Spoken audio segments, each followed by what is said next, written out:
Yeah, I had 3 hours of sleep last night flying from New York and all that stuff. But anyway, so can you try this again and just give us a little bit more of the done? Second thing is, play this like you're hearing the recording, where you're playing with the orchestra, and that you hear the other parts.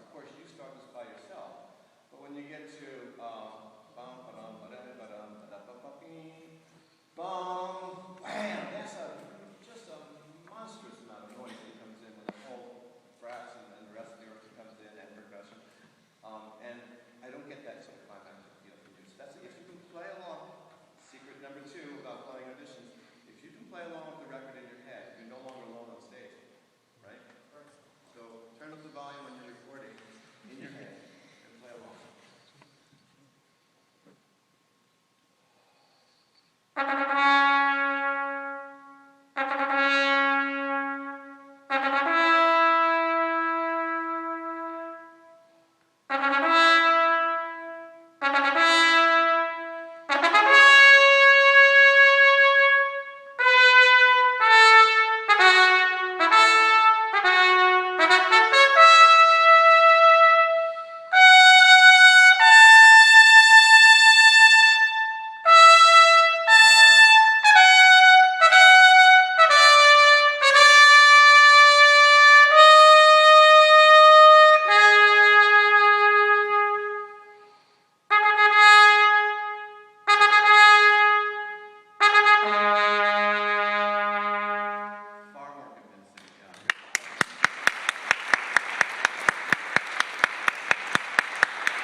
Somebody important is coming in the room and you're announcing the vacancies.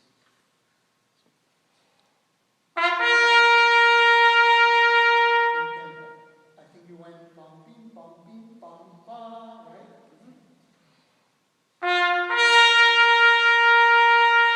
See, the first note is softer than the second, and weaker. And I'd like to hear bum, bum, bum, bum, like you would in a straight fanfare.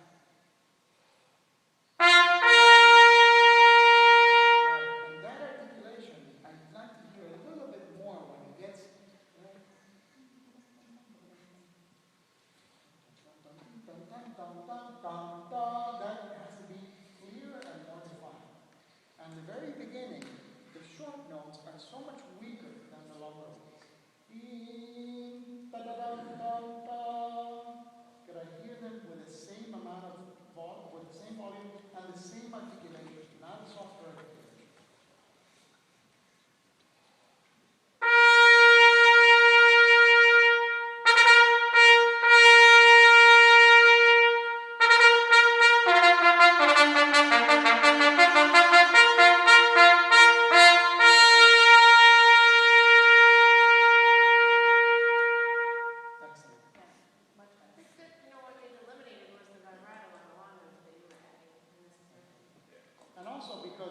play backstage, right? You need a much stronger articulation to be able to project and to convey this feeling. And even if you were going to play on stage, I would much prefer this for this style of fanfare than you know, what you were doing before. And then it's an absolute contrast to what you were doing in the Mahler, which is something that what you're looking to show in an audition. Every excerpt has its own set of challenges, right? And you have to concentrate on different types of articulation, and you have to bring the style of that particular excerpt to life in a very short amount of time. And I think that if you